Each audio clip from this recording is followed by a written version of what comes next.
last time we have done syntax of a Java file, right? So questions. Now you might have got a lot of questions after that. So any questions from that? If you can just summarize it quickly, it will help. Yeah.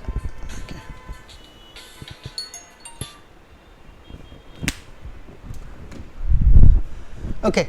So if you look at a Java file, structurally, how does it look like? 1 second.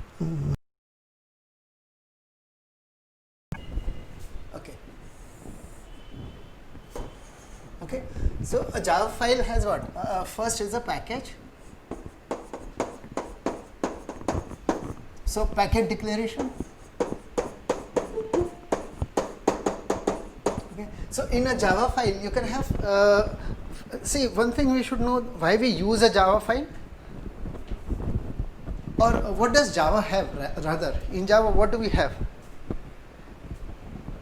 Java programming is all about data types. Okay, just think that Java is only about data types.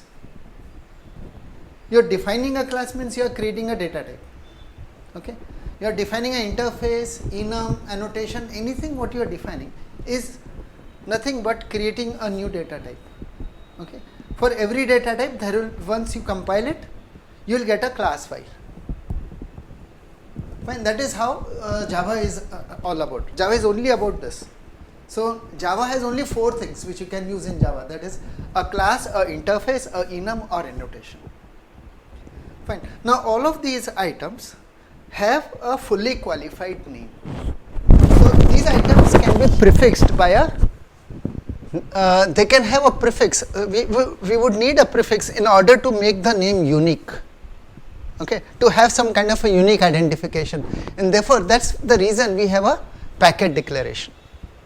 So package is nothing but a prefix in a file. I put a packet declaration to declare a prefix for all the types which I am going to define in this Java file. I am going to define a class, interface, enum, annotation. I might have multiple such things. For all of them, the prefix is declared. What will be the prefix to all of those types? Oh, that is, so package is declaring the prefix for them. Okay. Next is the import declarations. Okay, so next is about import declarations. Okay. Okay. Last time we saw there were 4 kinds of import declarations. Okay. Import declarations, they started with import declaration for types. So there were 2 kinds of import declarations.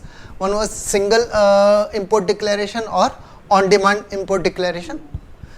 In import declaration, you a single import declaration, you actually have a fully qualified name of a type.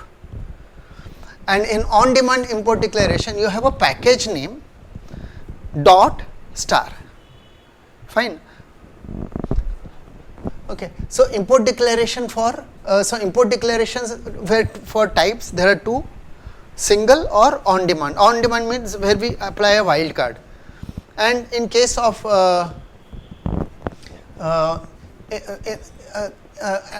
okay, from Java 5 onwards, we had another kind of import declaration which was added, and that was for static members. Since static members have a unique name, right? They are not dependent on an instance, and therefore that name also becomes unique, and therefore they added static import. Fine. So the import declaration include 4 types. Okay, totally 4 types, 2 for data types and 2 for static members. Okay, and then would come the 4 majorly the 4 types which we can declare. Yeah, what are the 4 kinds of things we can declare? A class, fine, a interface, a enum or a annotation.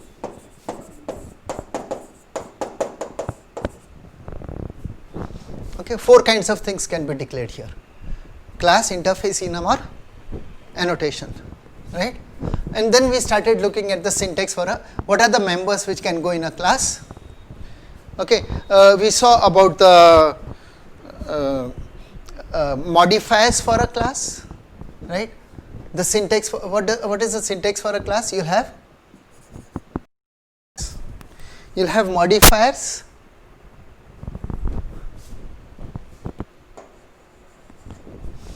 class name, yeah, extend, class, then class name, then yes, extend. Now immediately following the class name you could also have, it could be a generic class. Okay, so immediately following the class name you can have type parameters for the class. Okay, so it would be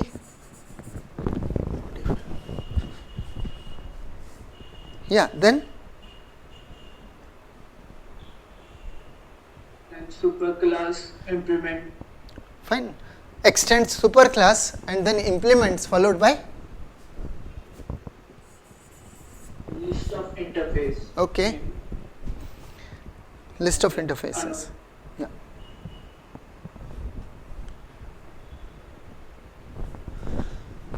Okay, and then comes the body, right? Yeah, it's okay. Body. Can you give me an example of type parameters which follow the class name? Okay, fine. Okay, we'll be taking generics at that time. It will come, but let me just put it quickly. I'll give for an interface, fine, which is available. Okay, for example, we have an interface called comparator. Okay, so I'll say okay, we have public is the modifier public. I'll say interface.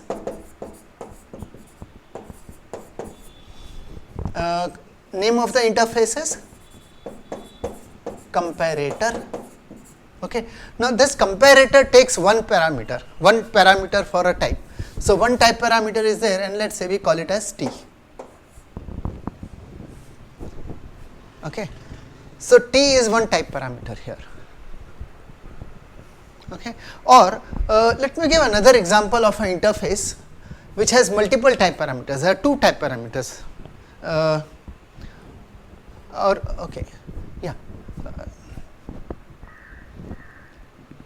For example, you will have another. I'll just give one more example. Another interface. Okay. First one is java.util package. The second one is from java.util.function package. Okay. I'm just writing it as an example. So there is an interface called function. Fine. A function takes two type parameters. One is the input it will have, and other will be what it will return, the data type that it would be returning. Okay, fine. Now within the body, now within the body of the function, there is actually a method, abstract method which is available, where it says, when we write a method, we have to specify a return type. So it says, okay, the return type here is R. Okay, sorry, R is the return type. Name of the method is apply, and parameter is T. That's the input. So function is something, yes, which takes one input. What will be the data type for that input? Oh, that's a parameter. It's not fixed. It's not saying I'm going to take a string and I'm going to return an object or something like that. Okay. So it's a parameterized type. So this is generic interface. Okay. So type parameters, they follow immediately after the type name. Function is the name of the interface here, and immediately following we are saying, okay, it has got two type parameters here.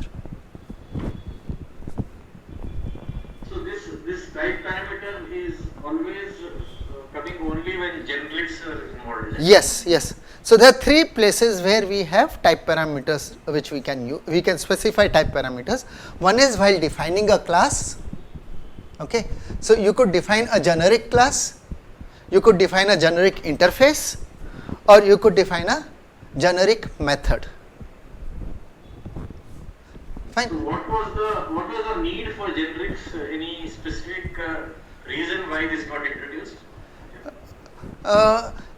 Generic will make your okay, like a very similar thing, but you don't want to fix the type. Yeah. Okay. We don't want to fix the type. Fix the type means the one who is defining the interface is not specifying what type it should be, right? When someone wants to use the data type, when someone wants to use the class or someone wants to use the interface, then he will fix, okay, oh, I want to use comparator for comparing strings.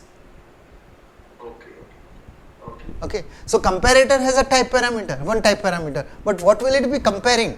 Oh, that's not decided, you are not fixing it. Okay, so that explains the reason why it is called generics. Yes. So I'll reiterate in simpler words. Yeah. Earlier, whenever we defined a class or an interface, Yeah. We had to fix the type parameter, and everybody who used the class or interface had to Yeah. use that type only. Yeah, our methods, our variables, they had a fixed type always. Everywhere type was there, right? Actually, tomorrow we'll be taking generics, right? So, not tomorrow, the next session. So, that time we'll see how we'll, I'll try to give the concept again there, fine? How generics, basically what is the idea behind generics and what different options are also there. Okay. Okay, so one thing was about generics. Yeah. Okay, so yeah. So for one was for 4 types, right? One was class. So defining a class, syntax for a class was modifiers. I think last time we have summarized the set of modifiers applicable to a top level class. Okay, right? And yeah, what are the things for the, okay, next was interfaces, right? Or I think we went for members of a class. What are the members of a class? Inside the body of a class, what are the members? Variables. Methods. Okay, we have methods, constructors, then initializer blocks. Which one? Nested type. Yeah, types. So nested types. Last is initializer. So initializer block, simple one.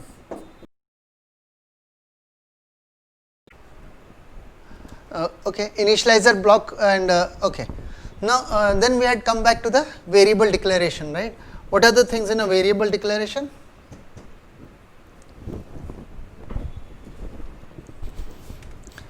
Achha, another thing I just want to tell everyone, I have actually sent an invite for a classroom.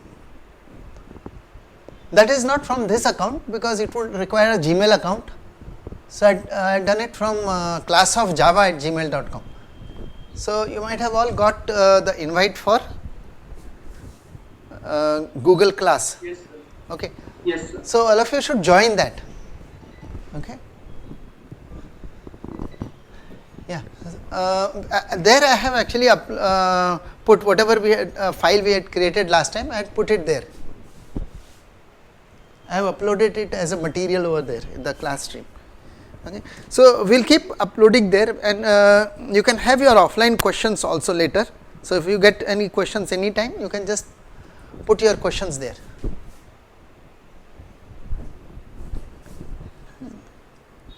Yes, Okay.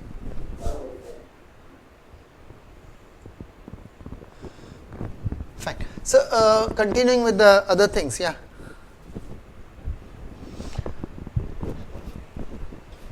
So then we saw about variables, right? I think variable modifiers we know. This syntax was simple. Variable was fine. Any questions? Like you see, it's just we are just quickly trying to cover up what was done last time. Okay. So any questions you have for specific? Yeah. We had seen what were the modifiers, right? Okay. Methods, modifiers for methods were seen. Okay. There were two modifiers where we don't give a method body, right? What were those two? Abstract and native. Native. Okay. Fine. Native means method not written in Java. The implementation, it's not that it's not being implemented. We are not forcing it to be done by a subclass. Okay. Fine. We are not declaring, when we declare abstract, that's a different thing. Okay. Native means it's not written in Java. The code would be written in a C or C++, and then it would require a accompanying on Windows platform, a DLL file on Linux platform. It might require a SO file. Okay, fine. Constructors. Okay, constructors modifiers were less. We didn't have a number of modifiers available for constructors. Okay, fine. So any doubts you have? Constructors. Okay. Okay, fine. Okay, so constructors do not need a synchronized. Fine, constructors, there is no need of a synchronized. Nested, for nested types. Okay, what was different about nested types? Yeah, what are the nested types we have? All the four types again: class, interface, enum, or annotation.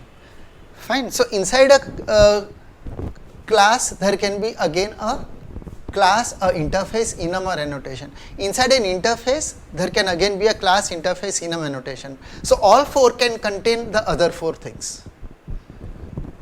Okay. So nesting can be done, right? Okay. Now just a few differences about a nested class. Okay. Fine. So now just a few specific things which are related to a nested class. I have not put the initializer block here. Anyway, we know that, right? Initializer block, there's nothing much. Only thing is when it is executed, it doesn't have modifiers or any such things, right? No modifiers applicable. You don't call initializer block specifically. Methods can be called, right? Constructor, you select which constructor you would like to call. As far as those initializer blocks are concerned, they will automatically be done at a particular time, right? If you are creating an object, yes, it would automatically be called. So you don't have a mechanism of saying, oh, I want to call that particular initializer block only. Fine, you don't select just an initializer block and just execute it, right? It's not like a method or any such thing. Methods, methods have a name, so you can call them. Okay. Fine. So I've not mentioned them here, okay, but let's look at the nested types here. Okay, in the nested types, yeah. Praveen, how do you recognize the initializer block? Okay. What is the way to recognize initializer? Initializer block would be, see, you have a class body, for example, right? Yeah. See, inside the class body, okay, if you just directly put a block, Outside a method and outside a... yes, outside, as a member, directly as a member, Okay. not inside any of the other members, right? Okay. So you have a class definition, right? Class name and whatever. So now inside this you have all other members, but someone says, okay, let me just put a block here and put statements into this. That So, is called initializer block. yeah, this is an initializer block, right, which is executed whenever a object is created. So anyone calls any of the constructors, this would always be called first. Okay. But there can be multiple initializers. Yes, multiple. So if there are multiple, they would all be combined in the sequence in which they are appearing, and it's like, oh, there's one initializer, full initializer block. You may have spread, put them in multiple segments. Okay. Ultimately, when it gets compiled, okay, it would combine all of them together. So physically it can be in the beginning, in the Yes, end, yes, wherever yeah, it is. yeah. So as you are writing your, as you are developing your class, you feel something is to be put here in an initializer block. Okay, create it there itself, right? Fine, and you are at the bottom somewhere, and you, okay, you don't have to search the initializer block again. Put a initializer block wherever you are. Okay, and same way you have static. You can use the word static with it. So all those which are outside the method will first get executed as part of the initializer block. It's as part of constructor. Whatever is outside the method, a block like this is executed as part of the constructor. It's like they are part of every constructor. You call any constructor, that's going to be called first. Constructor means creating an object. Okay.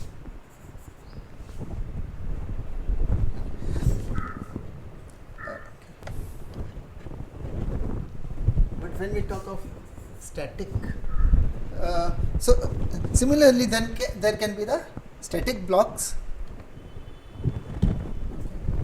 So if there is a static block, okay, this is like before the class is getting used, the class will have to be loaded. Okay, so this is a block which will be executed when it is loaded. So you know, as the Java runtime executes your code, it comes across the utilization of your class for the first time. Some place you are using your class, maybe you are calling a constructor or you may be calling a static method or anything. Any usage you begin, at that is the point it will decide, oh, I need to load this class.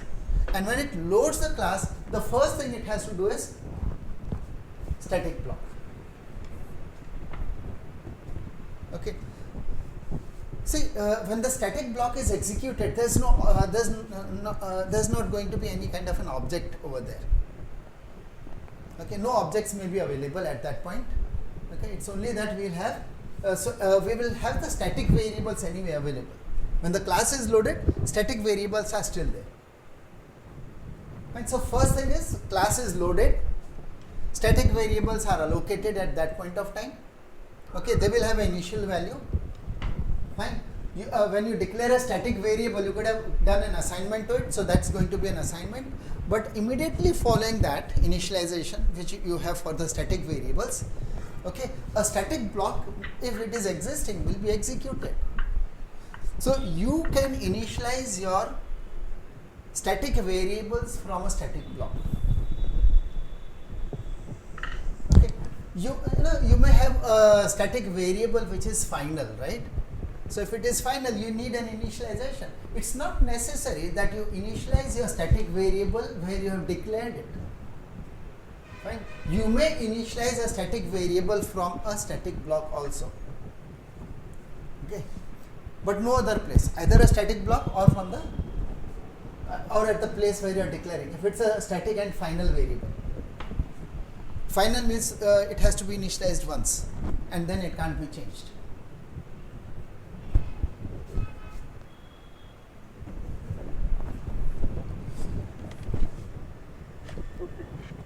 Okay.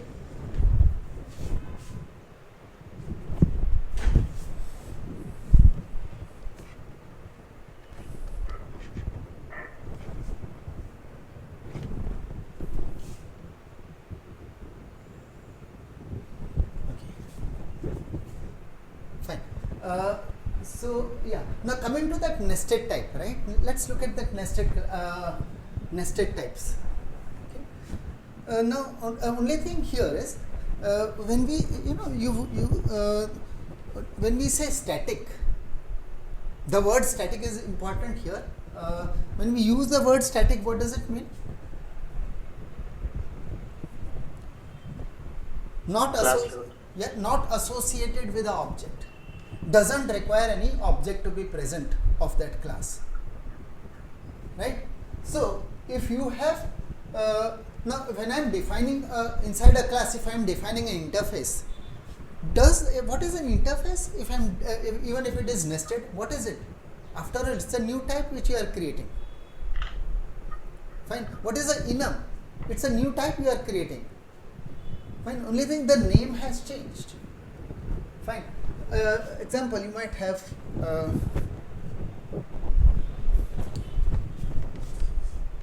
might have some kind of a class, maybe class A. Okay.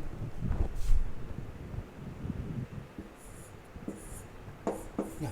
Let's say you have class A, fine, in which you are defining a interface or enum, anything, right? So maybe let's say enum B, whatever the body is containing. Okay. Oh, so what have we done? Instead of defining an enum at a top level, we have defined it inside A.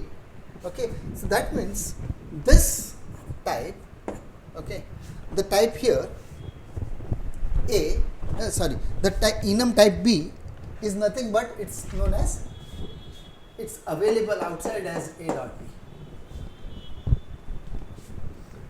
Because you put inside B, it is A dot B. That's the name of the type. So if you want to use it within A, it's fine, because within A there is no ambiguity. Fine. But from outside the class A, if someone wants to access, and suppose I'm not talking about access specifies, let's assume public, right? So if it is if all A and B both are public things, right? Then the enum will be available as A dot B. So can we say that A dot B is a fully qualified type name? Okay, now fully qualified would mean if A is inside a package, that prefix will also be required.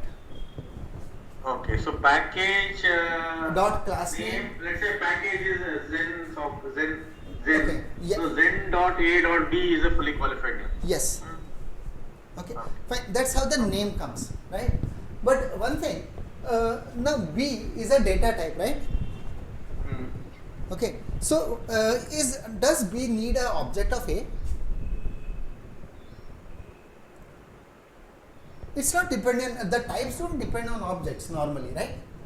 And therefore, even if you have not mentioned enum, which is a member, which is a nested type, is a static type. Fine. It's going to be a static type. The enum here is going to be a so it's like even if you are not declaring it static, right, it is still going to be considered as static. Yeah. This is going to be considered as static even if you are not declaring static. The default is static and there is no other option as far as enum is concerned, interface is concerned, or even an annotation is concerned. Okay. But so this, whenever there is a nested type, the nested one which is inside is always a static type, except for in two cases. Right? There are two cases where it is not by default going to be static. Okay. So there are two cases.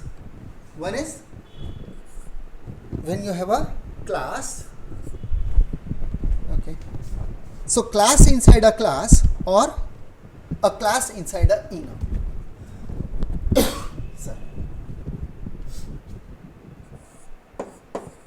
You got a class A, and then if you are saying I have a class B inside this, so here if you have not mentioned static, then it is not considered as static.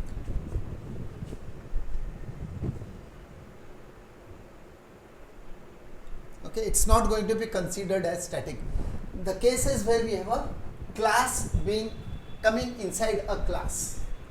Class inside a so a class inside a class or enum. Only two things, okay? Class either inside a class or inside a enum.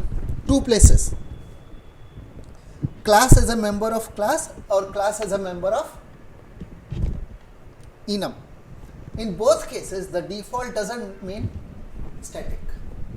That means it exists in both forms. Both forms are available. Either you don't mention, that means it is non-static, or you may mention static. Static is optional here. Okay. So both there are two different cases now. One case it will be as a static, other cases it is non-static member class. So when it is a nested class, inside a class or inside a enum, there are two choices. Either it is existing as a static member class or as a non-static member class.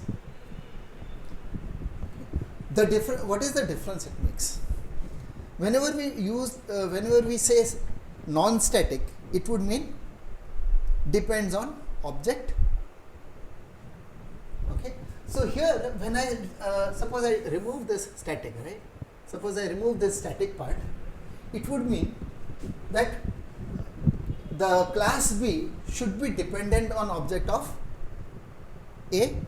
Okay. Here, the point here is that the class B, the instance of class B, okay, cannot be created. The object of class B cannot be created without having an object of class A. If it was static, then they are independent classes. But here, the class B depends on A, at the object level. That means if I do not have object of A, I cannot have an object of B. Whenever object of B is going to be created, it will be associated, and every object of B is always associated with some object of A. Okay. Let's see the difference between how we create the objects. So that will clarify the things. Okay. Maybe I'll write the code. Okay. So that should be more legible also.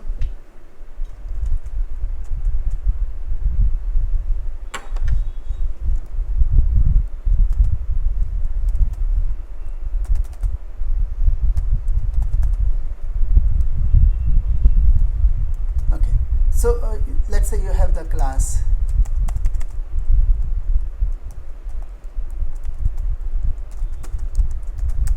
A, and fine. So this has a member class called class B. Okay, I have not used the word public, but you can understand. Let's say it's available wherever, right? And we have a static class called C.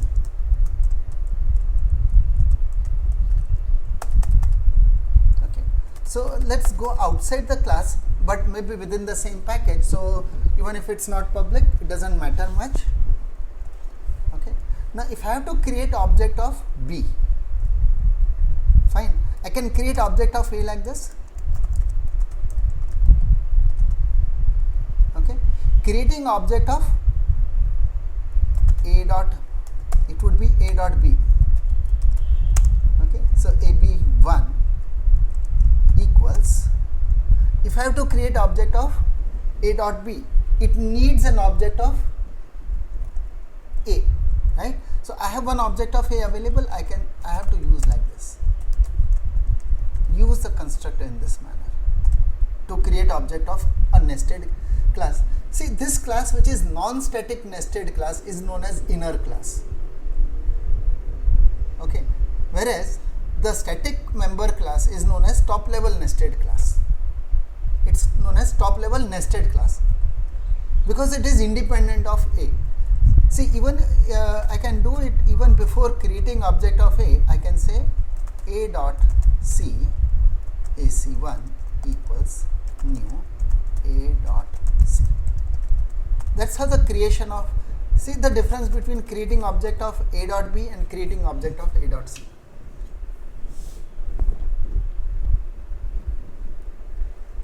So what is the difference between A dot B and A dot C means? Okay, the difference is static.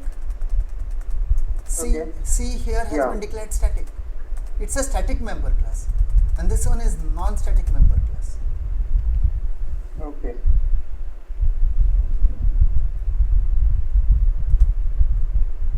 Okay. Okay. So when I am saying non-static, it would, see now what would be possible within B. I can use any instance variable of A. Here I have got int x, right? Here someone says, okay, system.out.println x, some method says I want to use x, that's available. X is available here.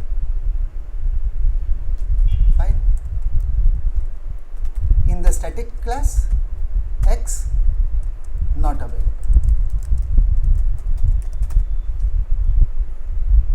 Fine. If this was static variable, it's anyway available then. Static means not dependent on object. It doesn't, see, whatever is static is always available. Accessibility is what you have to look at. Fine, whether it is public or not. Fine. But availability is always there. Anything which is static has a unique name and should be available with that name. Right? But when it is non-static, objects are needed. Okay. So, see, in the inside the class B, so in class C I can't use X, right? Yeah. Okay. But inside this I can use X. Which X will it mean? Sorry, if let's change this. Yeah. Okay. So, when is X going to be available for A itself? Only when there is an object of A. Without object of A, there is no instance variable, right? And B, object of B is never created without instance variable. Now, another thing about the inner class, inner means a non-static class, right? This is a, so a thing about the non-static class is that instances of non-static class are fine. Instances of the non-static class are they cannot have any kind of a static member. Okay, they cannot have any static member except if it is final. So, if you want to have any static constant, that is fine, but otherwise no static member available here. You cannot have a static method inside your inner class. Static method or static block, no such thing available for class B here. Fine, clear? Is the difference clear? So, you can have one to many relation. Okay.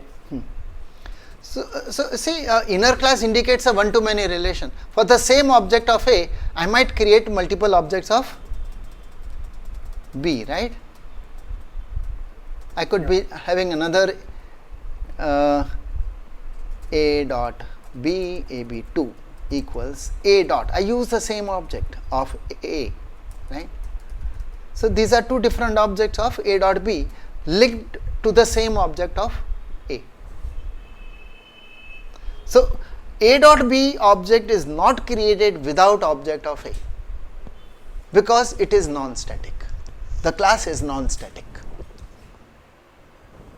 Okay. Fine. So, same thing applicable even if this was instead of class, if I put a enum here, then also a similar thing applies. I will have to put a semicolon before I do all those things. Right. Here is the list. For enum we know there is a list of objects, a semicolon, and then it is just like a class definition.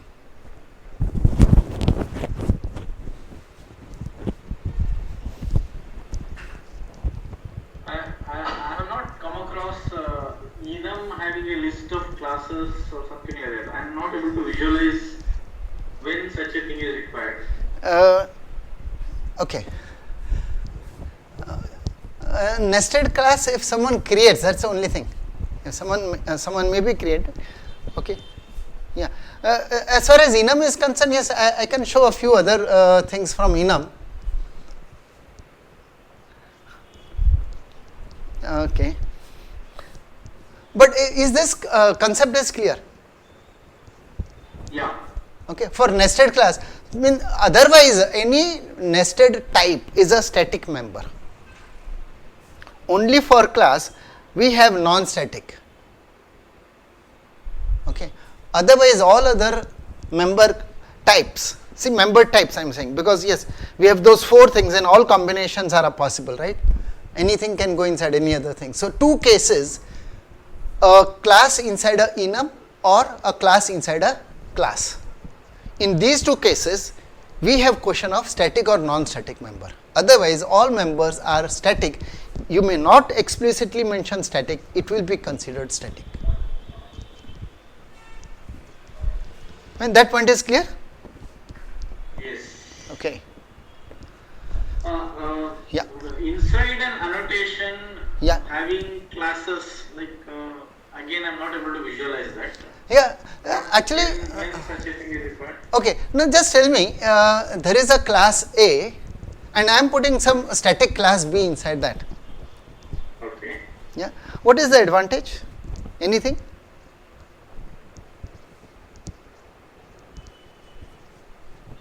Any advantage which is available?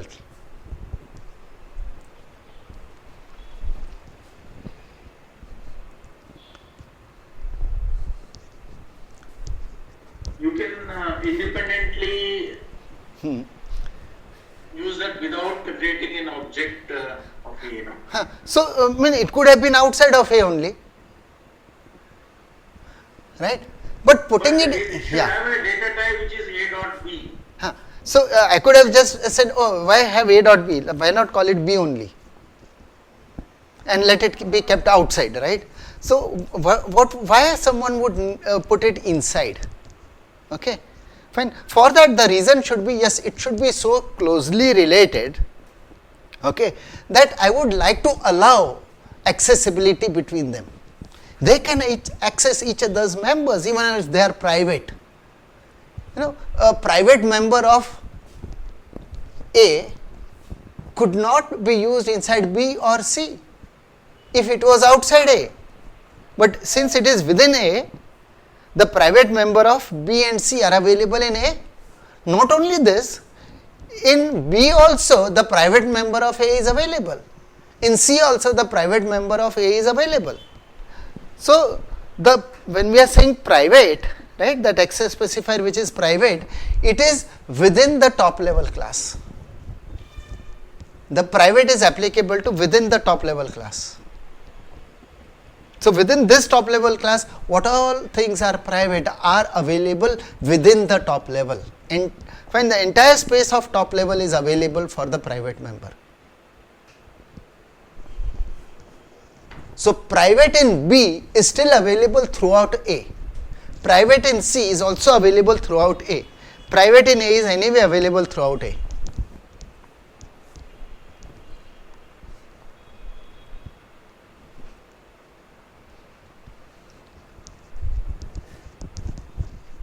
Fine, clear on this? Yeah.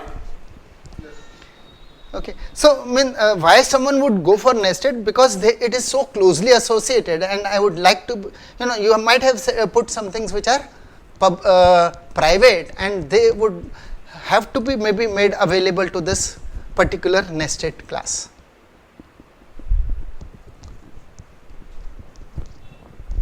Fine. Okay. So, next, let's proceed next. Yeah. So, sir, Yeah. so here, how we are applying the static and dynamic binding if we have a method inside nested class, and if we have Yeah. same method defined at the top level class, Okay. and if we are instance, yeah. So, can you please explain static versus dynamic binding? See, the binding of methods. Fine, you are talking about binding of methods. Yes. Okay. Binding of method, normally what the compiler does is, the compiler would try to optimize. What compiler wants to do normally is, as far as possible, let me try to bind at compile time itself. Let me keep the dynamic binding only where I cannot avoid. Okay. This is done to have more efficiency at runtime. Okay. So, what is the case when you would need a dynamic binding? Okay. If it is related to inheritance, Yeah. right? If it is related to inheritance and overriding has been done. If there is no overriding which is happening, it may not even look at doing a dynamic binding. It will say, since there is no overriding, why should I worry about dynamic binding? Okay. So, compiler may optimize there also. So, anyway, when I am putting a nested class, nested type, it has nothing to do with inheritance. Each class has its own separate inheritance hierarchy. Fine. So, class B is not at all a subclass of A, class C is not at all a subclass of A. It is not about subclassing. Fine. So, dynamic binding from that point of view does not apply here. Fine. So, that part would not be applicable in that sense. It is same as what it would be outside. Right. So unless you define inner class subclasses, extend something, right? Each class will have its own extents. So, class B is extending something else, right? It has nothing to do with A. Yeah.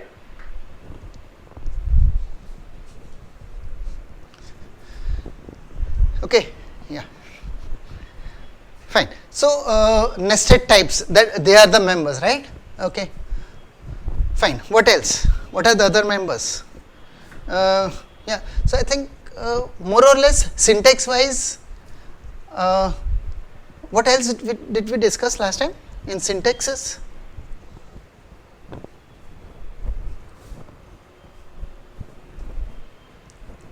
Yeah. What else was discussed? Syntax point of view.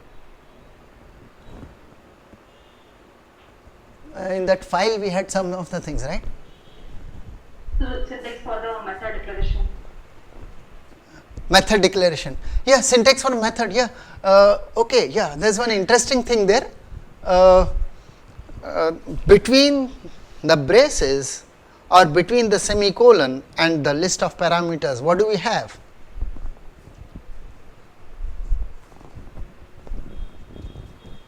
Throws. Throws. Yeah. Okay.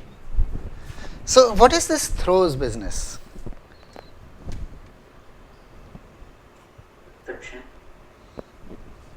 Yeah. Let me just check. Throws is about exception. So, what is an exception? Anything which is throwable. Yeah, that's an exception, right? Okay, so let's just see here.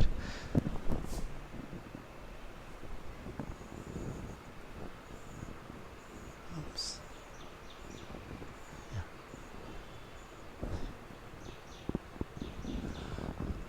Okay, let's try to look at how execution is happening. Okay, the point I want to bring out here is related to the way execution happens, right? So, method invocation, when we have a method invocation, say at runtime, what do we have in Java? We will have a runtime stack. Okay. In runtime stack, there are frames which are created.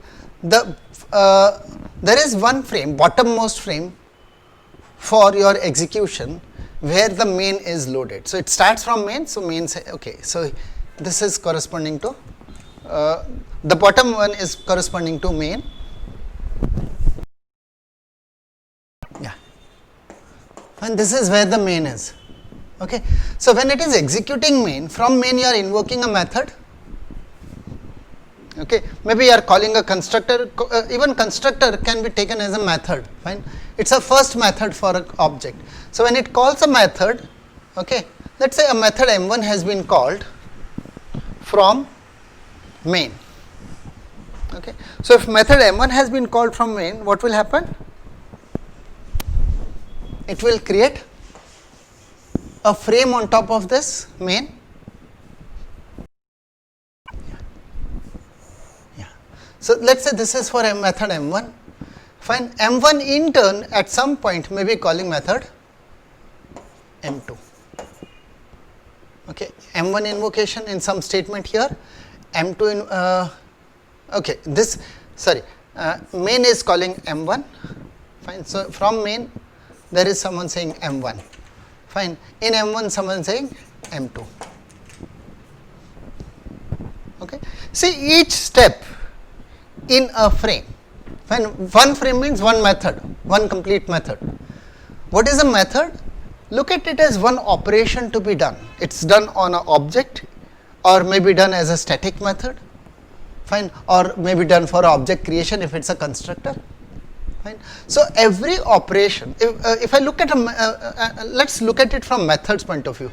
Every method which I am invoking, okay, or any operation if I attempt, there are two possibilities. What are the two possibilities for the operation? The result of the operation, either the operation completes successfully or it fails. Fine. Fine, the method finishes successfully or the method is failing. Any operation it may be, right? Even operation like A divide by B, or trying to access a array object, fine, any element from an array, okay. All such operations, any operation which you are attempting, right, it can result in a failure also, okay. So if it results in a failure, what would happen? What would happen to that?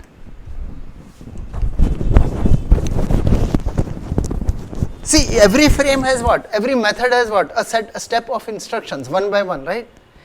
If one of the instructions fail, will it proceed to the next instruction? Can it proceed to the next instruction?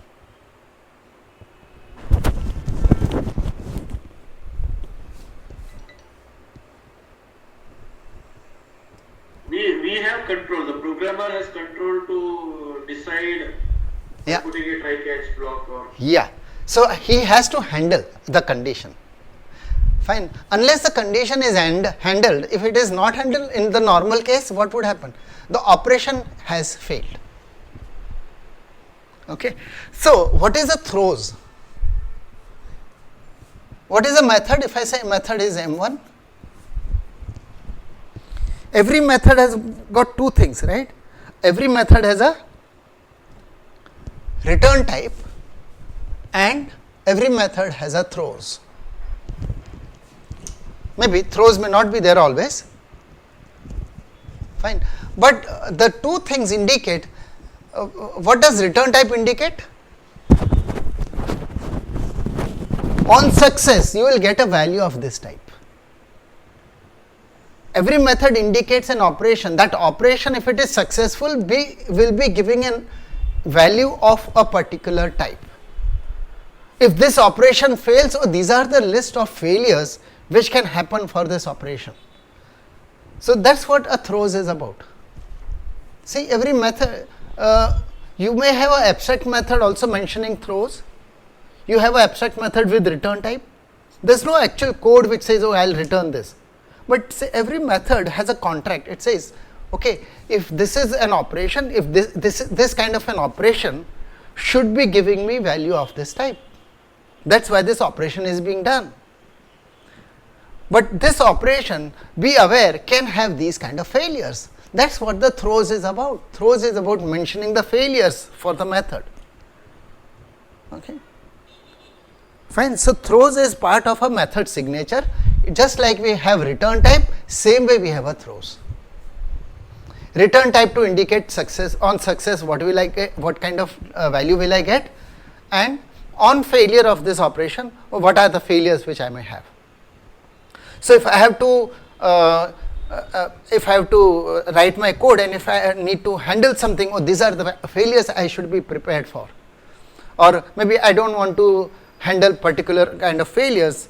So you should know the list of failures, right? That's the reason of throws. Okay. But then there are so many trivial failures which you don't keep on mentioning each and every time. Okay. Fine. If it's an arithmetic operation, okay, fine. If it's a division operation, we understand integer division by 0 can lead to a arithmetic exception. So it's not being mentioned in the throws there.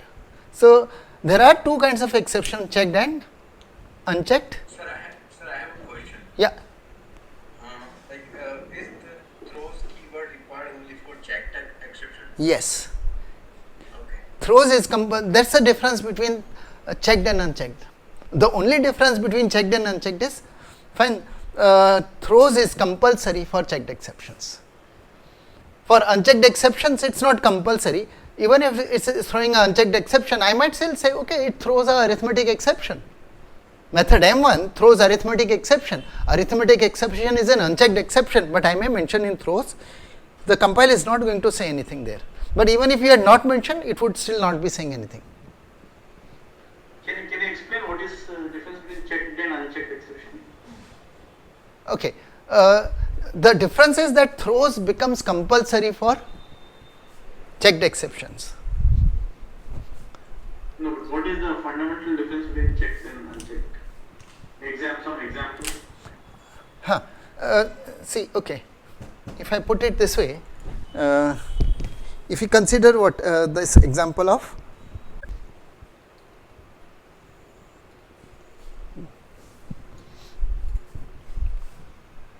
when I write a method body M1 is my method, okay, it has some parameters, it has got a throws, maybe it has a return type, okay, and it has a list. And this throws is possible, right? Someone may have or may not have mentioned, okay. Now, in this, I cannot be using any operation which can result in a checked exception. Inside M1, I cannot use any kind of a statement which can result in a checked exception which has not been mentioned in the throws. Okay. So, for example, if I am invoking M2 here, okay, whereas M2 says, the body of M2 says, oh, it has a throws and says, I might give you a particular exception, E2, let us say E2 is the exception, but E2 is not appearing here. Then this would not be allowed. It would give a compilation error. Either you handle it or you say, oh, this is happening here also. Because what would happen to M2? If M2 fails, it fails with E2 also. But M1 fine. So, if you have not put a try catch here, you are not handling for E2, you are not handling E2 occurring on M2. Fine, M2 invocation is there, but you have not handled that E2 exception for M2. Okay. In which case, okay, it's compulsory that you mention E2 over here. If you are not mentioning this, the compiler will say, oh, you have not handled, you do, it will just give you an error saying, so it wants to highlight to you that you are using some operation which is resulting in E2. Be aware, you are using something which is resulting in E2, you should know that. Okay, and you need to mention it that yes, it is coming in E2, because your M1 will now fail with E2. Possibility of M1 failing with E2 is there. E2 is a checked exception. Suppose E2 is a checked exception, assuming E2 is a checked exception. Okay. Now, there is another way how do we identify whether it is a checked exception or not. Okay, which exceptions are checked. So, when someone is defining an exception, he can define an exception to be a checked exception or he can define an exception to be a unchecked exception. That simply depends on the class hierarchy. Okay. It is a class hierarchy which decides whether something is an exception, something is an error, something is an unchecked exception or checked exception.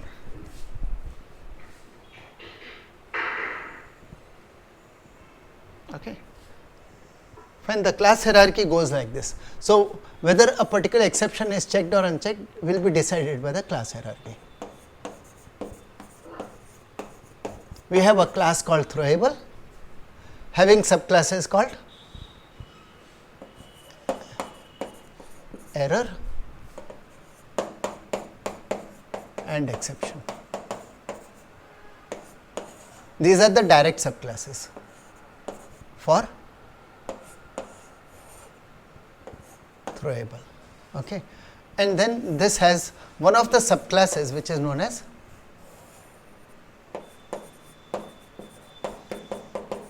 runtime exception. Okay. So now all exceptions, what are exceptions?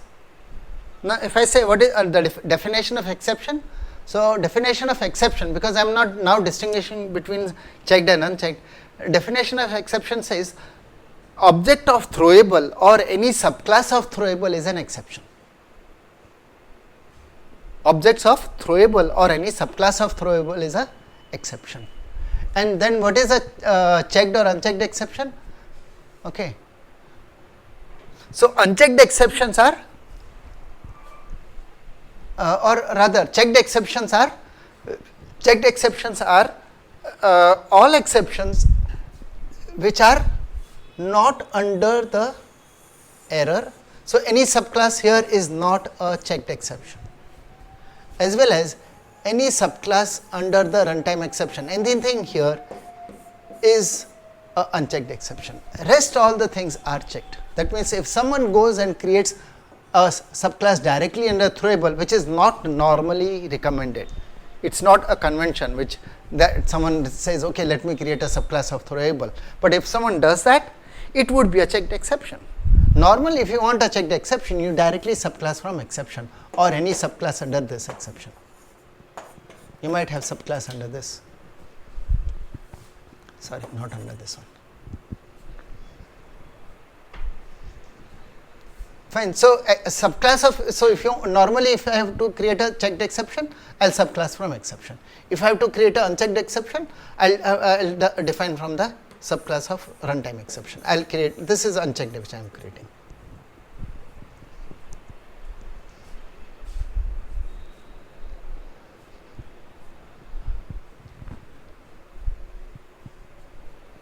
So, sir, Yeah. if there is a chance of rising the checked exception, then compulsory you should handle that checked exception either by try and catch or by throws keyword, right? Yeah. So in this, so the point was that in a method, you cannot use a statement, any kind of a statement, okay, which can result in a checked exception, which gets thrown, right, but not having mention in the throws clause for the method. Okay, otherwise we'll get compiled. Compiler will report it as an error. Okay. Okay. Otherwise, there is no difference. Only thing compiler does is checking, oh, have you mentioned in the throws or not? Rest of the things are there same, whether it is checked or unchecked. Okay. Fine. It's only for the compiler to point out that you have not mentioned the throws here, but you are having something which get thrown. So you need to fix it up. Either you put a try catch or you put it a throws there. You mention in the throws. So does it mean that checked exceptions are those exceptions which a compiler can predict? Yes. Compiler will make you to mention the throws. Okay. Whereas unchecked exceptions are those which happen during runtime and there is no way to. Even checked will happen at runtime. Even checked will happen at runtime. Both happen at runtime. So it's not that checked exception are compile time exceptions. Checked exceptions, if not mentioned in throws, will be pointed by compiler. That's the thing. But without the compile that being sorted out, it will not allow us to execute, right? But someone says throws. That means he is not handling. If it's not handling, it's anyway getting thrown, right? See, M2 can fail. It's not that M2 cannot fail with exception E2. M2 will be failing with E2. The main will also say I throws M2, throws E2. So E2 gets thrown out, just like an unchecked exception would have been thrown out. The failure can be of any type. Exceptions of check type also do get thrown out. But then it has already been mentioned in the throws that yes, it's going to fail with this. It's there in their list. It's not without being mentioned.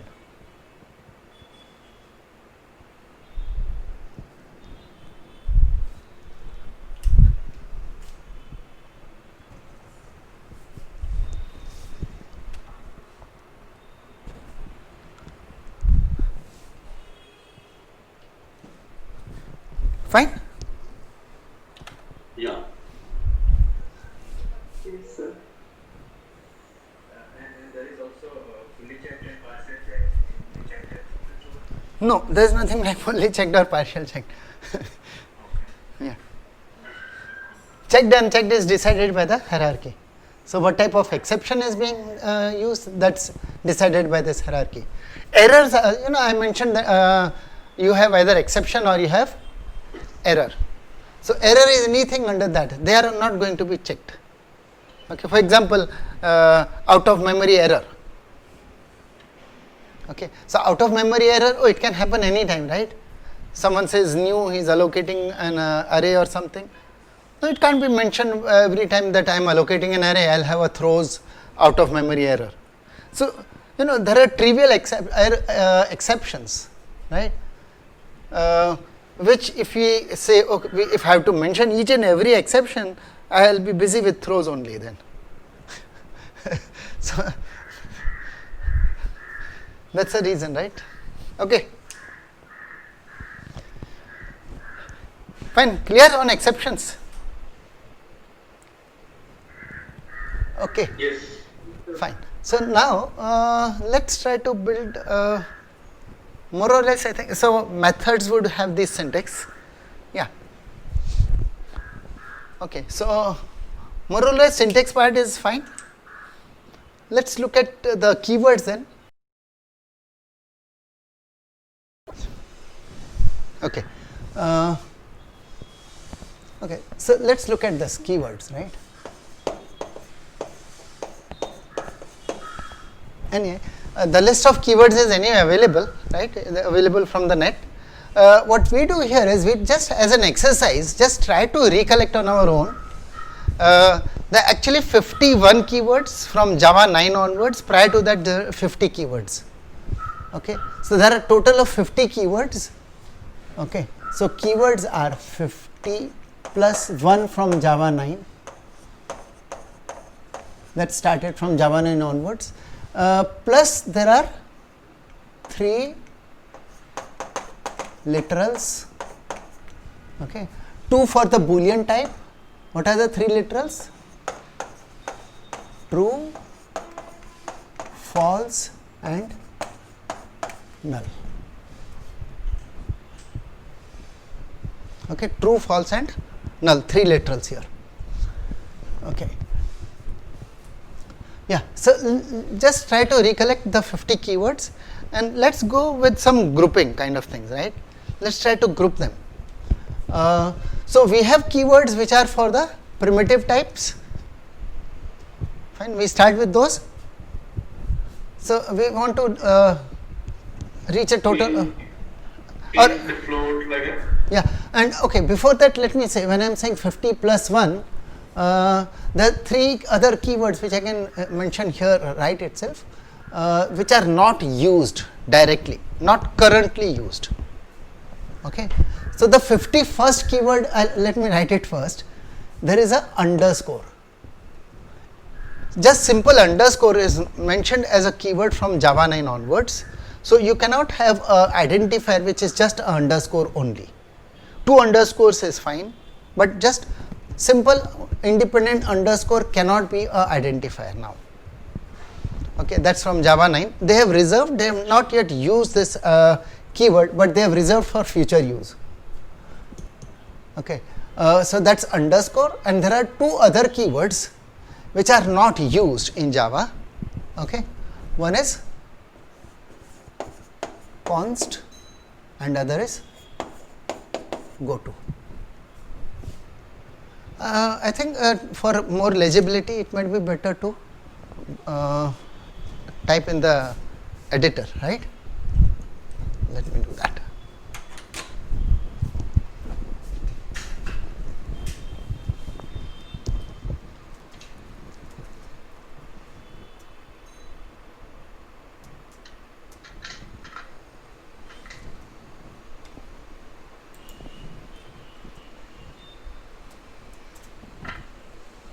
Okay.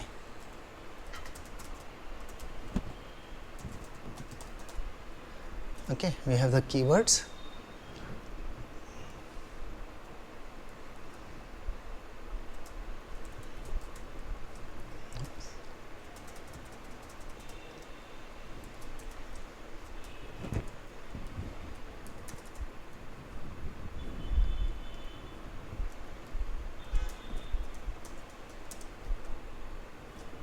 Okay, let's try 51 total.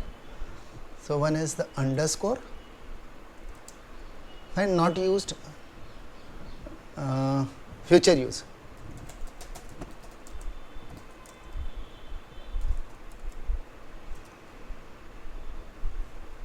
And from Java 9 onwards it is there.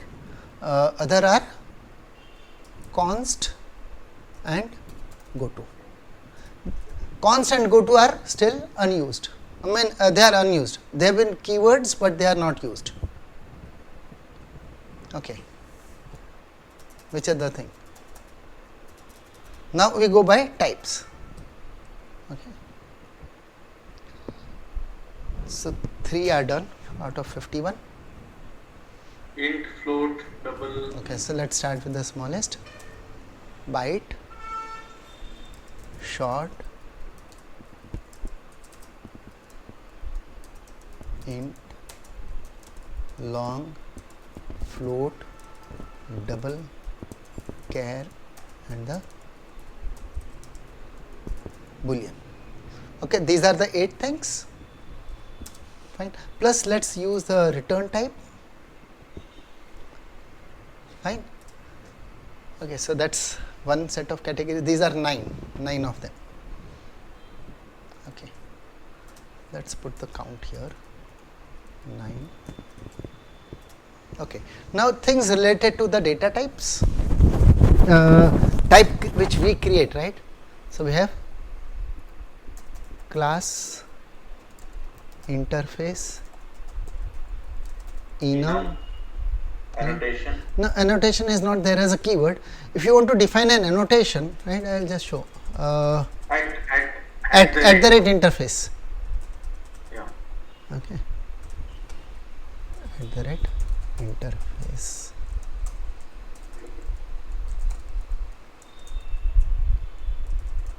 Yeah.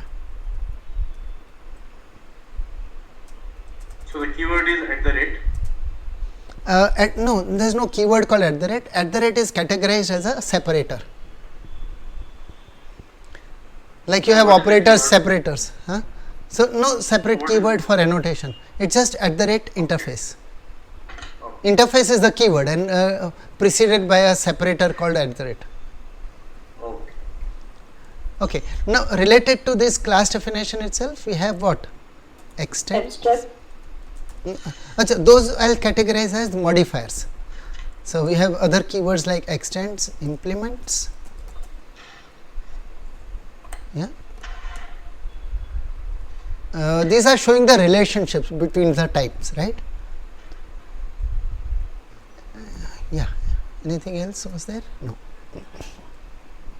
Okay, that should be 5. Yeah. Then. Throws. You have mentioned. Let's look at modifiers now, probably. Public, private. Okay. So access specifiers. Let's keep that. Yeah. Public, protected, Private. and Right. okay, 3 of them. These are access specifiers. Accessibility, related to the accessibility. Okay. Other modifiers will be modifiers for class. I think we were collecting. Static. Abstract, final. Yeah. Abstract.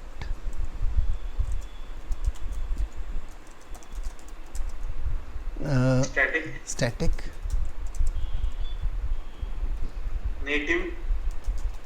Okay. Native would be for method. Okay, that's fine. Let's collect all of them.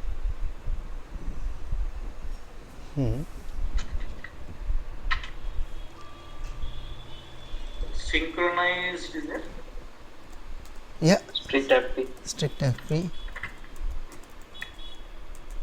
Transient and volatile.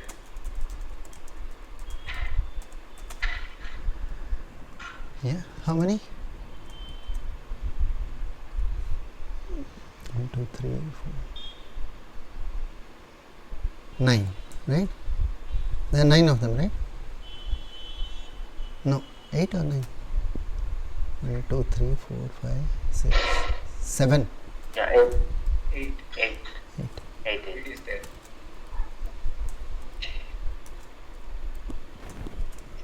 Oops.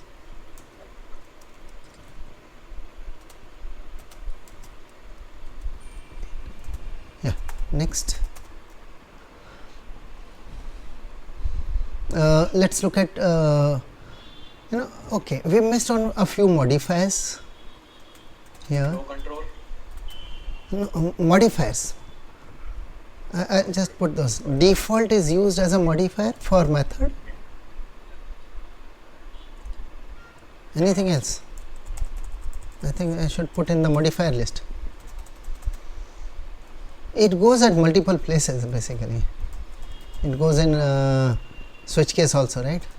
So this becomes 9.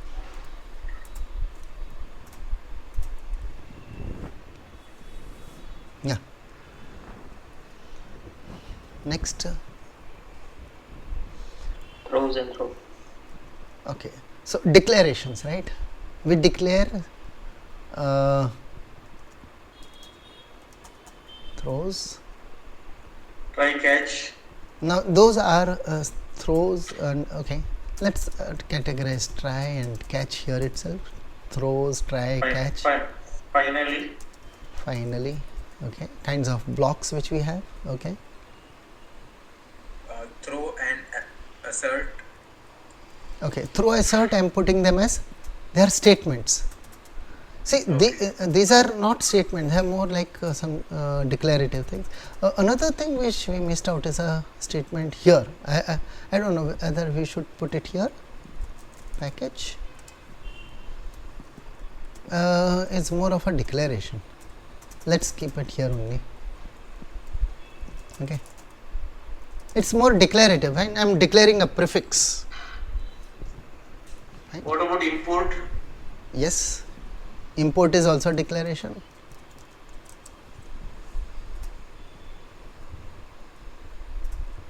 Yeah. 6. So loop and if statements. Those are statements. So we'll look at statements. 6. Okay. Let's look at statements now. Yeah. If, else, yeah, for, Switch case. switch, Do. Switch case. While. case, Default. while. Default we have listed already in modifiers. Do. Do,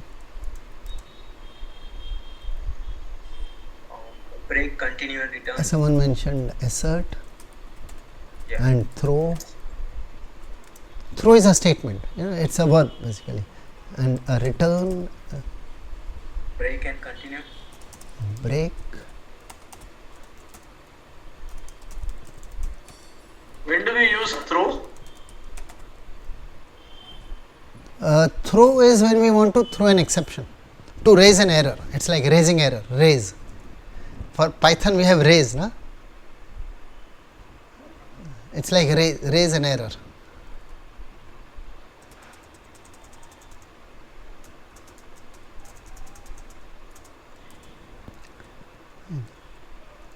Here, if I avoid M1, not for annotation, but anyway. Suppose here I am putting void M1 throws E1, let's say, right? And I might have some coding. Okay. Now, if error detected, okay, throw new E1. Okay.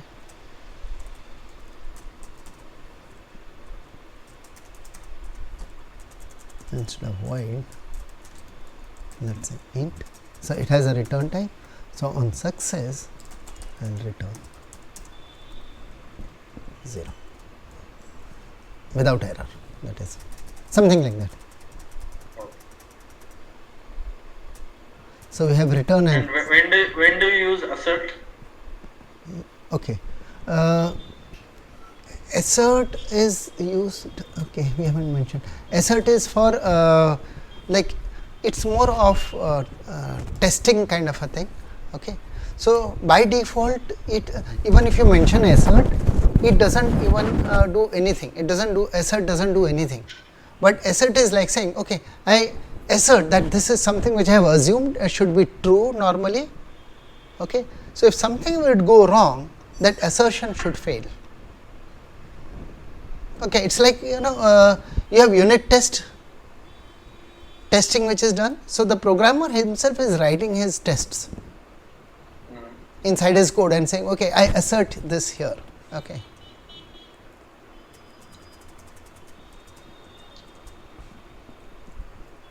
Okay, so D equals calculate distance, okay, and P1 comma P2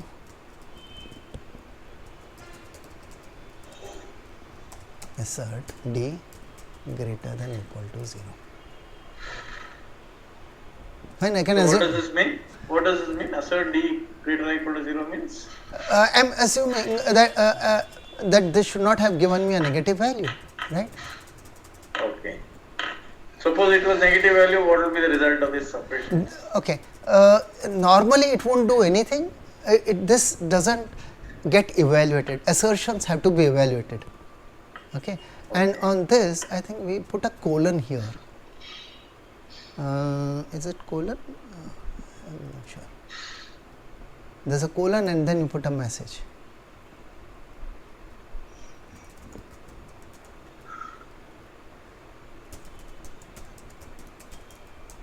Distance check failed. Okay.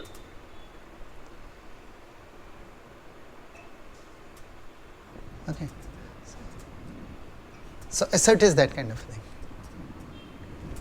We have not put new anywhere. New. New is also a. There are more actually. New. Where do we categorize that? Let's put new New instance of. as an operator. Yep. Okay.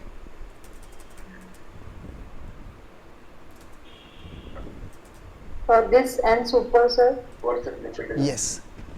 This and super. Okay, let's put it here only. This and super. Okay, how many are these? We have put assert already? No. In this list? It's a state. If is there, else is also there. So, if and else, they are the two keywords.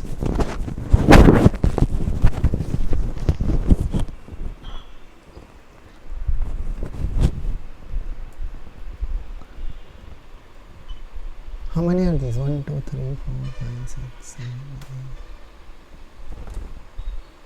So what about void? Okay, we have What is put mentioned? it. What is mentioned Yes. in line 44?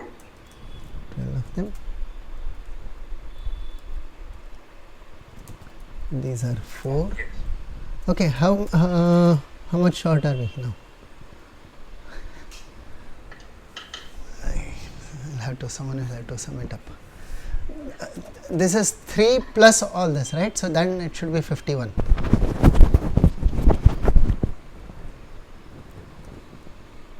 Yeah, 48. Remaining are 48. What's the 3?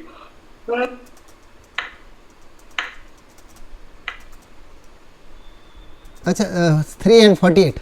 So we have reached 51 Yeah. total. So that's good. So everyone together could make it 51. Yeah.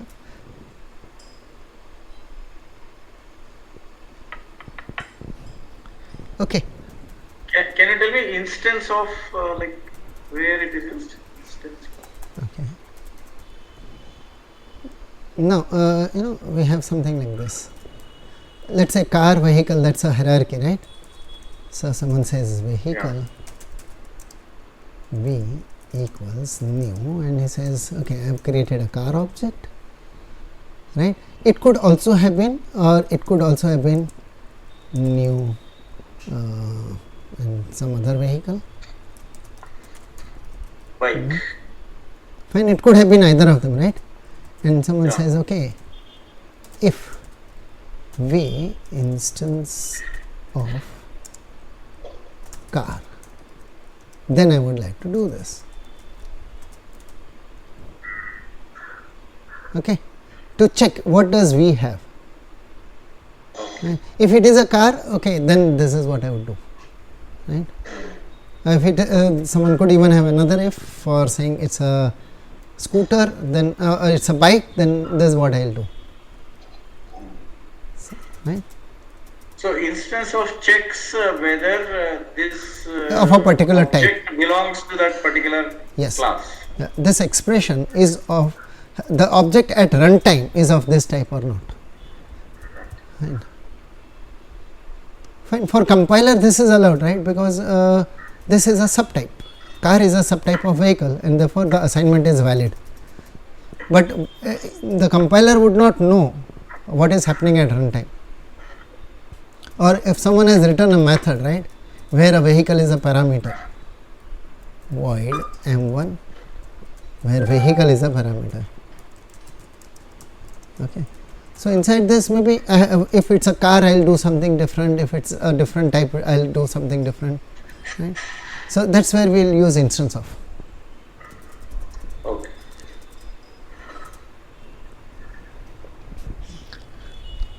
Okay. So and so keywords are okay now. Right. All right. The list of keywords. Let's check them. First list is okay, right? It shouldn't have problems. Extends, implements. I think meaning of all of these is clear. Right, this part,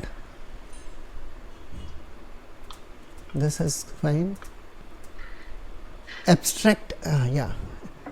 Let's talk about abstract, or is it fine with everyone? Any specific keywords where you feel that we should have a discussion? Volatile, can you tell me? Volatile? Okay. Yeah.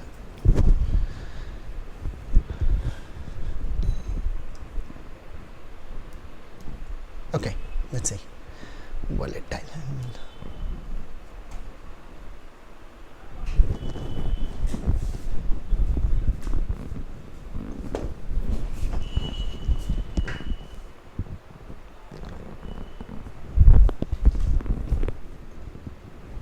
Okay.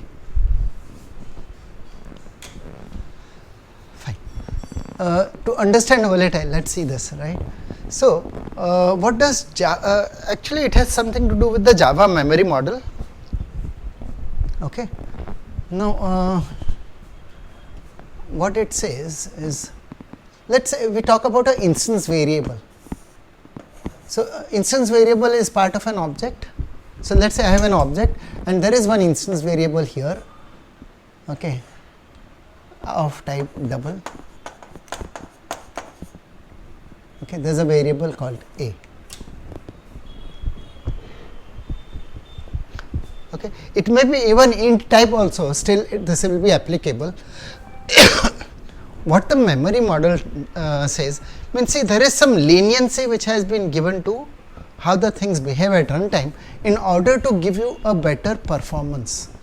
You know, JVM from performance point of view does lot of things. Okay. So, to give us a better performance, many times you will see that things are getting cached up and they don't actually reach the things. So, okay, this is now something to do with multi-threading. Okay. So, when we have multiple threads accessing this variable a, okay, there are people who are updating this variable. So, in order to update, what will be done? It has to read the value and then change the value somewhere and make a change update here.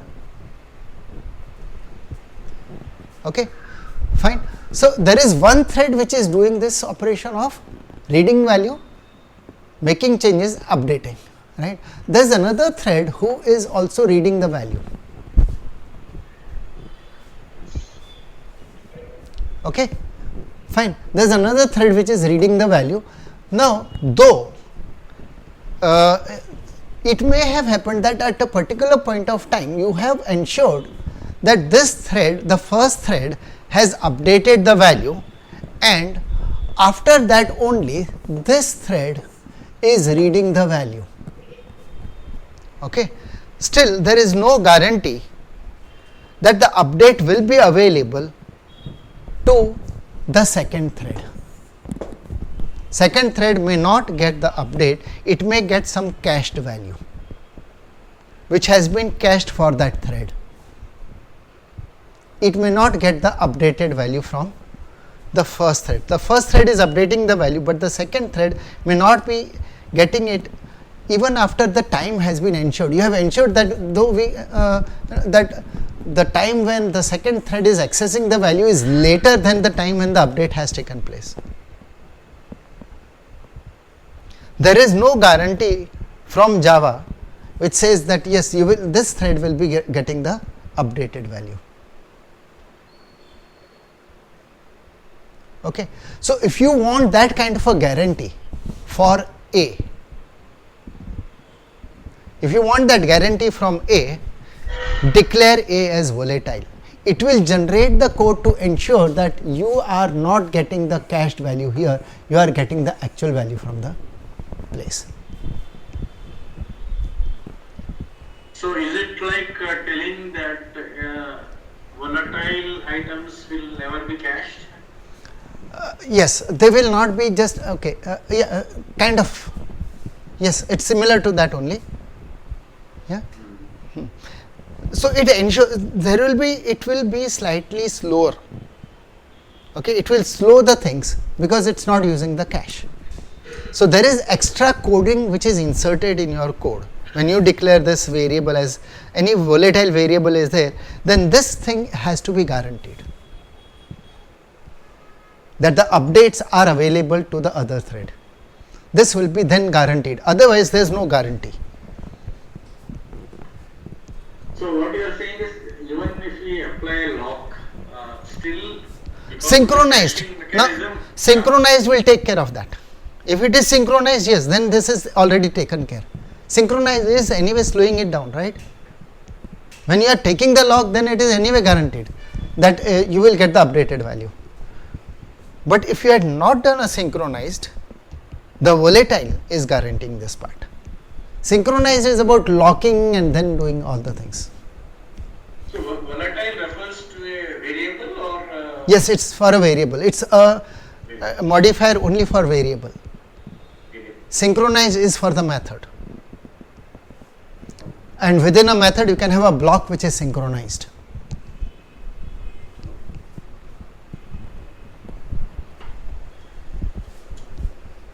And what is a transient? I missed it yesterday. Okay.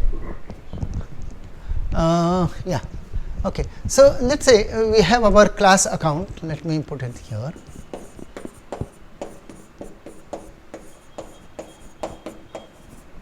Okay. It has those private variables. So it has int account number.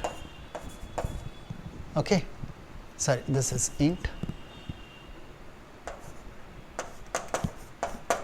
int account number. It has a string for the name, and other fields will be there. Balance will also be there.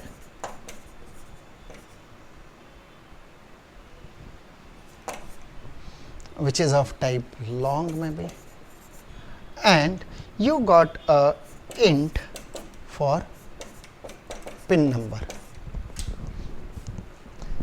Someone has designed it like this. Okay. Now, if an object, okay, this account, okay, we need one more thing. Account implements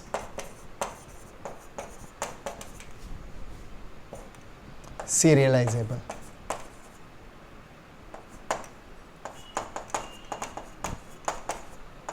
if account implements serializable, okay, it will be possible for someone who has created an object of account. When someone has created an object of account, AC is some object of account, okay, and there is some object output stream. So I am assuming there is an object output stream, let us call it OOS. OOS is an object of the object output stream, okay. He should be able to say dot write object. It is used for persisting this object. Maybe using this write object, this object output stream is also in turn writing it into a file. So persistence is being done to persist it into a file, okay. Write object, and here sorry, here you will say AC, okay. So when this is done, all of these will be persisted. Fine, these values will get stored, all of these. But if I declare this as transient, if I declare that Declare what as transient? pin number, so I said, oh, pin number is transient. So when I say write object, yeah, Declare one of the variables as transient. that pin number, I said account has account number, name, balance, and a pin number also. Now pin number is not something which we would like to be persisted somewhere, right? Okay, not in the ordinary way, not in the normal persistence. It should not be normal, having a normal serialization. Okay. Default serialization should not be done with pin number, and therefore I will say, oh, this is transient.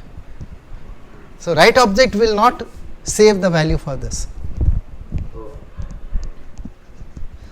So we will have some other mechanism to initialize the value for pin number when the object is created. Yeah. Is that rule applicable only for write operation or for how, I mean, For read also, so when it is read, it is not going to read this value, it is not going to look for the value. In the wherever it has persisted, it is never written out. No, there is no other place. Transient is used with serialization only. oh, with serialization? Yes, it is only with this write object. No, here serialization is a interface, right? Interface. So only the transient is applicable only for Yeah. use under this interface. For classes which implement this interface or any subclass of this.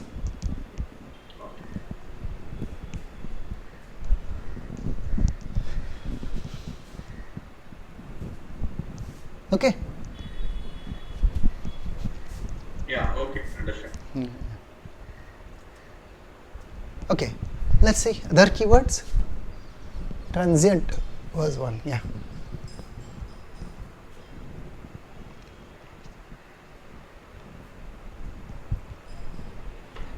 So true and false are not keywords.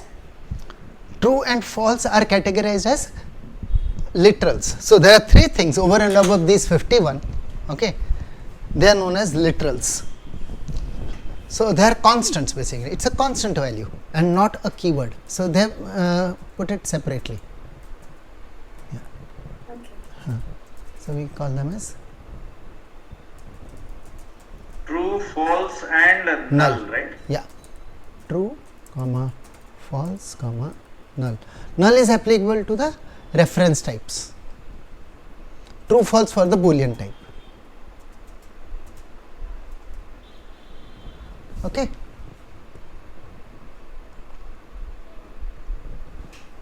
Yes. Yeah. Okay.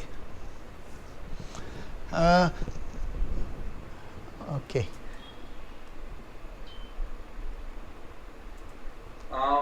Yeah. If you don't mind, can you just explain this and super again? Okay. I know. Okay. Let me put it here.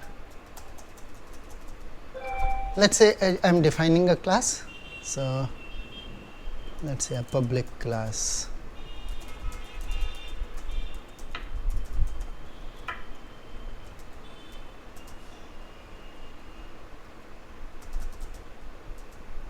And then we have a public class.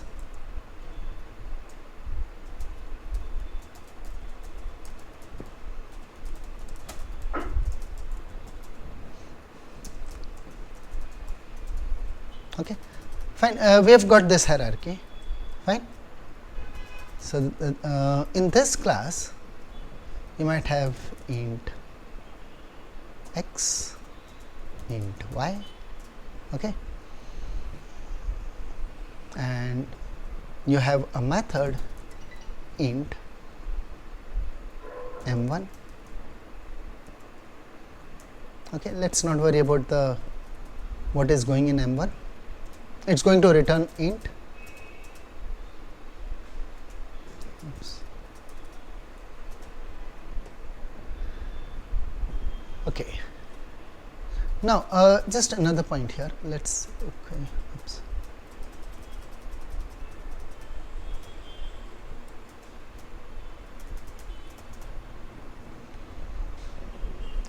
Let's say it has some parameter int x, or maybe even if it is int a, does not matter. Suppose it has a parameter int x.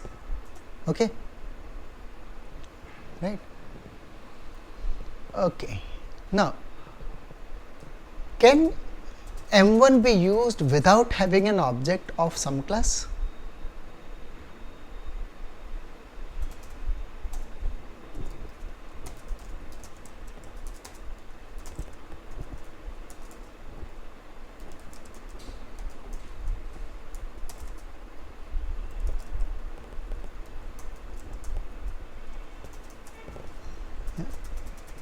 See the difference between m1 and m2. What is the difference? If m1 has to be invoked, it means you should first have an object and then only it can be invoked.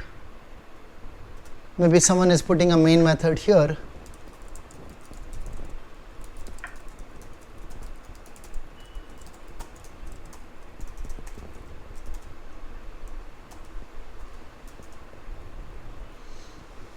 Yeah, you'll have to create.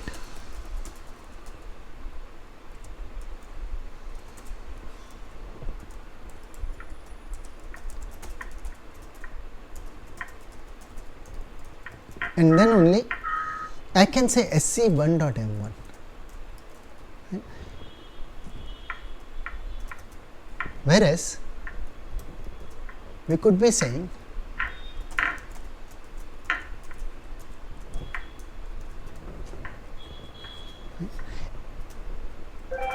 fine.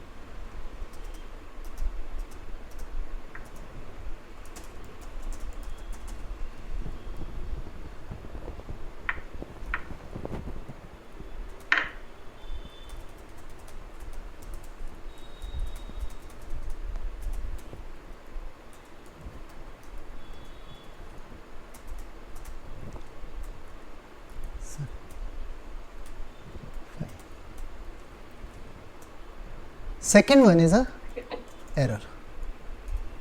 This should be a compilation error. I have commented it. That's clear? Let me understand, because M2 is declared Static. as a static method. Yes. We don't need to create an object before using it in the main class. You use the class Main. name. You can call it from anywhere. It's not necessary I do it only from some class. From any place, I'll just call it as some class dot m2. Directly I can use the method because it's a static method. It's a static method. No objects are it is- readed. Whereas for m1, object will have to be there, and then I can call m1 on object. sc1.m1. That's how I can call it. Right? So And wherever static so is therefore- not mentioned, in all cases we have to mention, we have to create an object, right? Yes, if static, by default it is all object. We are always talking about object. When we use the word static, we are saying, oh, it's not related to the object of this class. Fine. As soon as we say static, we are saying, oh, now this has nothing to do with the object of the class. Otherwise, we are always speaking something about the object. Okay. So No, yeah, the question was this. now I'm coming to and that. Now, the difference between static and non-static is this. This is the difference between static and non-static. This here is referring to the object of the same class. See, what is being allowed from Java 10 is something like this. It says,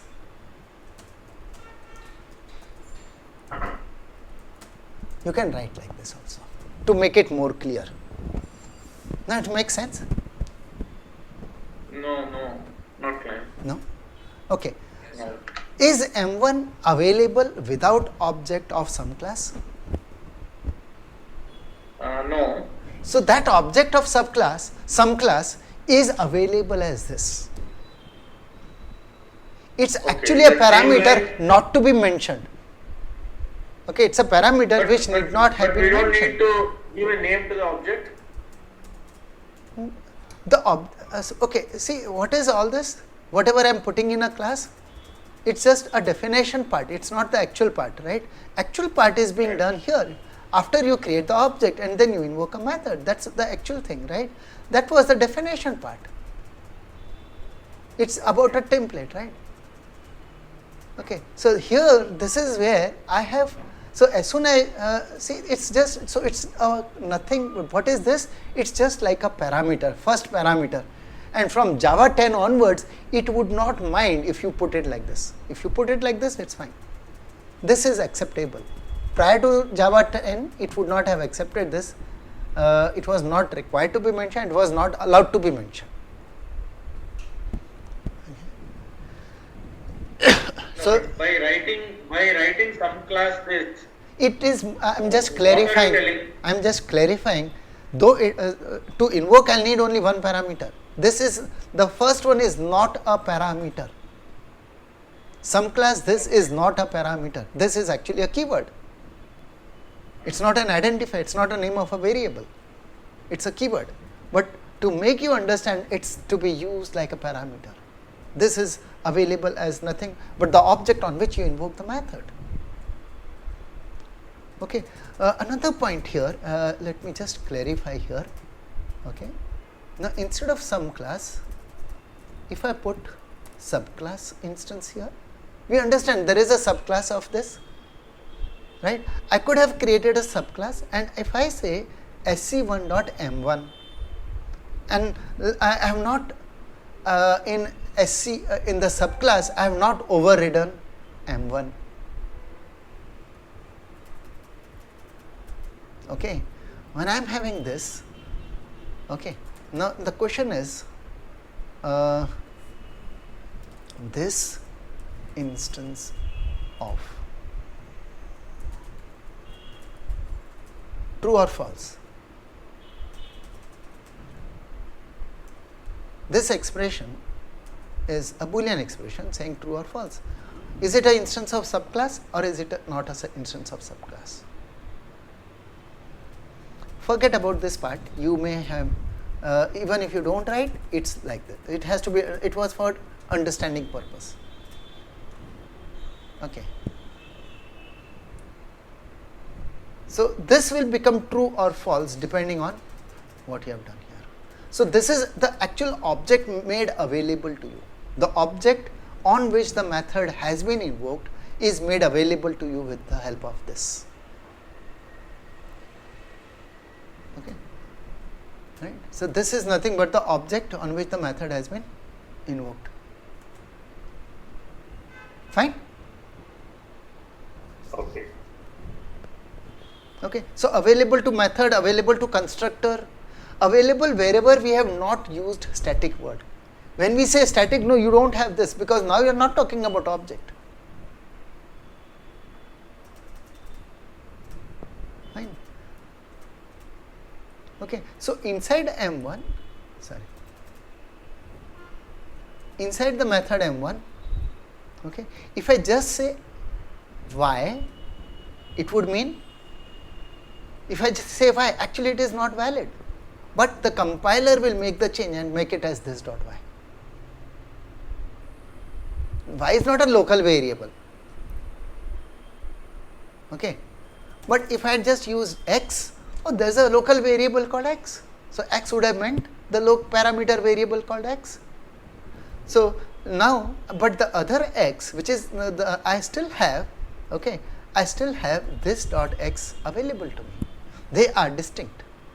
X is the parameter variable and this dot x is the instance, the x instance variable of the object on which M1 is invoked.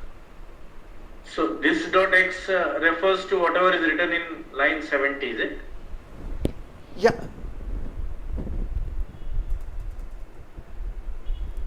This dot x, yes, it is here, this one, instance variable.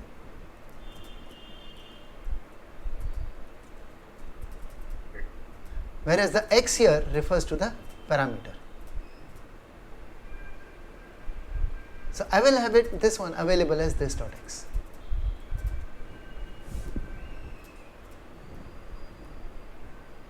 Okay, fine. Now coming to the use of super. Okay. Suppose I have, now this super will be used within the subclass. Fine, I will use it only within the subclass.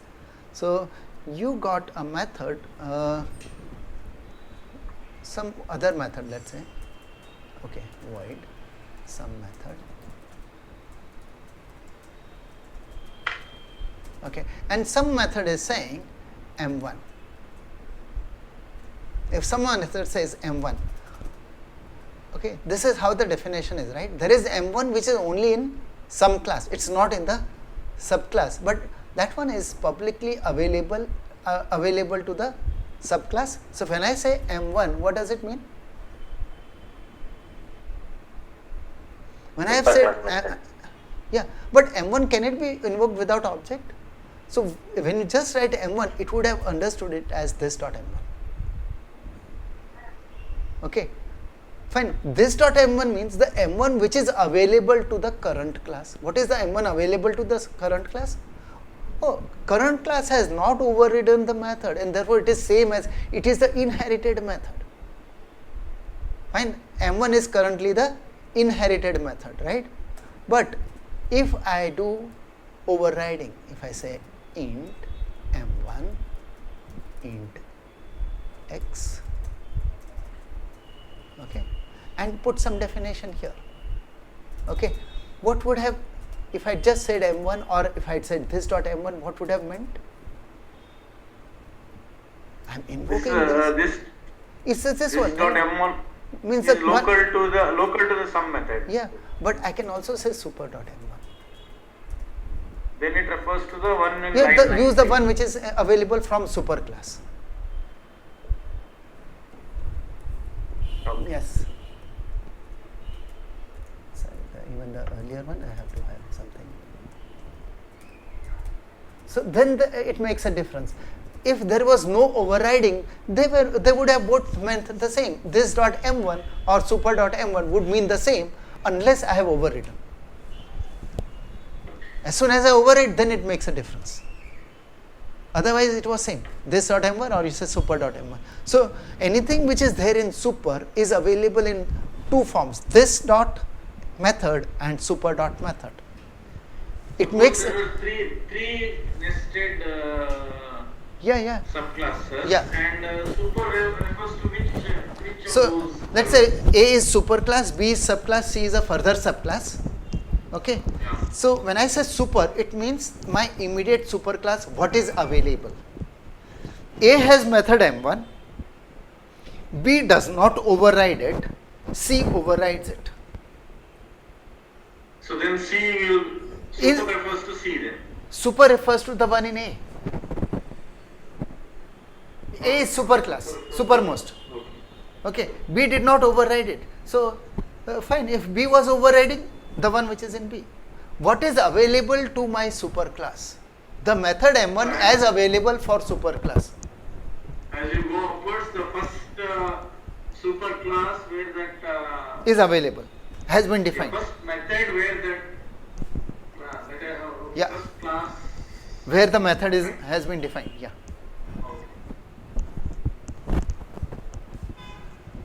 Fine.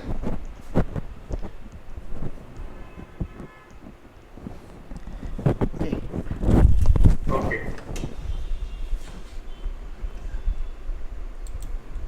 Okay, so yeah, and so this was summary of the keywords. Anyway,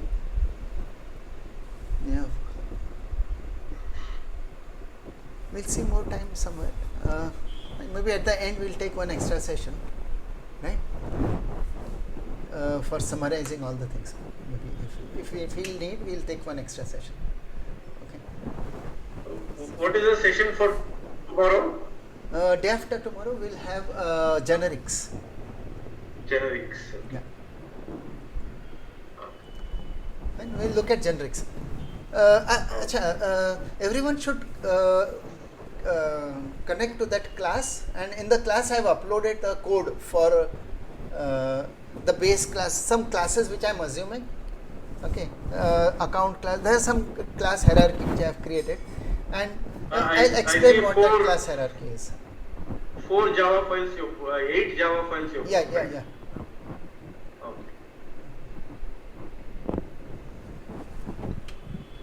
Okay, I think. Yeah. Anyone has any other questions?